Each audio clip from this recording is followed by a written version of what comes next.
আসসালামু আলাইকুম বন্ধুরা, কেমন আছো তোমরা? আশা করি আলহামদুলিল্লাহ অনেক ভালো আছো। তো কালকে আমার পিটেস্টের উচ্চতর গণিত পরীক্ষা, তাই ভাবলাম কিছু কাদের স্কুলে কি কি আছে তো একটুখানি মিল সব কিছু রেখে কয়েকটা শিওর শর্ট করতে গিয়ে দেখলাম এগুলো আসতেছে।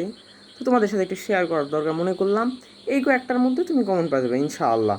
তো চলো কথা না বেরিয়ে শুরু করি, তাড়াতাড়ি শেষ করতে হবে।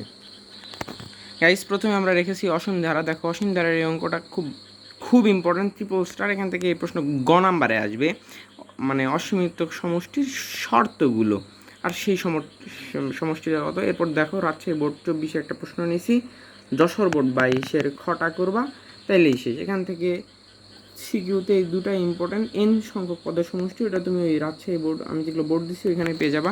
আর ক নাম্বারের জন্য একটা ইম্পর্টেন্ট, মূলদীয় ভগ্নাংশ প্রকাশ, বুঝছো? তাহলে এই অধ্যায় শেষ, আর কিছু লাগে না এই অধ্যায় থেকে তেমন। সিকিউতে পেয়ে যাবা ইনশাল্লাহ। এরপর আসে সম্ভাবনা। সম্ভাবনাতে প্রথমে সিলেট বোর্ড 22 করবা, চট্টগ্রাম বোর্ড 24 করবা। আর এখান থেকে ক নাম্বারের জন্য অনেক অনেক ইম্পর্টেন্ট একটা জিনিস, প্রমাণ করো যে সম্ভাবনার মান 0 থেকে 1 পর্যন্ত। আর এরপর সিকিউর জন্য ইম্পর্টেন্ট হচ্ছে ওই বল তোলা, প্রতিস্থাপন করে, প্রতিস্থাপন না করে, ট্রেন, যানবাহন আর মুদ্রা বা ছক্কা সংক্রান্ত। চলো এরপর চ্যাপ্টার 11 থেকে দেখতেই পাচ্ছ, ঢাল, ক্ষেত্রফল, প্রকৃতি, মানে ওই ক্ষেত্রটার প্রকৃতি কেমন হবে, সরলরেখার সমীকরণ। এছাড়াও বইয়ে কিছু কিছু অঙ্ক আছে, যেমন 11.2 7 নাম্বার, 11.1 এর 10 এবং 11.1 এর 5 সিকিউতে ক আসার সম্ভাবনা ট্রিপল স্টার। এরপর আসে 9 নাম্বার অধ্যায়। 9 নাম্বার অধ্যায় দেখতেই পাচ্ছ, 9.1 ঘ নাম্বার, 6 নাম্বার, চ নাম্বারটা করবা। আর 8 নাম্বার করবা ক এর জন্য, কতে আসে 9.2 চলে আসলে এবার আসবে এই লনের অঙ্ক, মানে ডোমেইন রেঞ্জের। ডোমেইন রেঞ্জ সম্পূর্ণ একটা টপিক করে নাও, ডোমেইন রেঞ্জ লিখতে ভুলে গেছি। এর থেকেও এই যে লিখছি লনের, এটা হচ্ছে ট্রিপল স্টার একদম।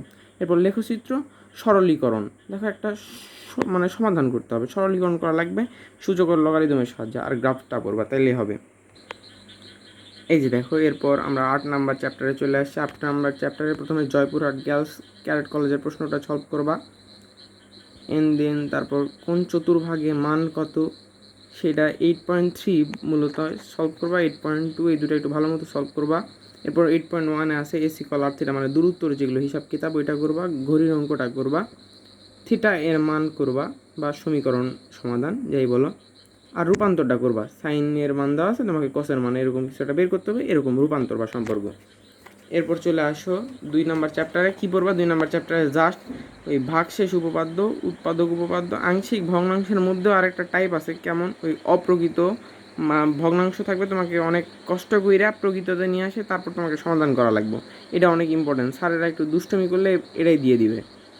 আর P=X সমীকরণের মূলগুলোর মধ্যে সম্পর্ক, মানে প্রতিসম চক্রক্রমিকের যেটা, এটা পড়লে মোটামুটি শেষ। তো এই ভিডিও ছিল এ পর্যন্ত, দেখা হবে নেক্সট ভিডিওতে। আসসালামু আলাইকুম রহমতুল্লাহ।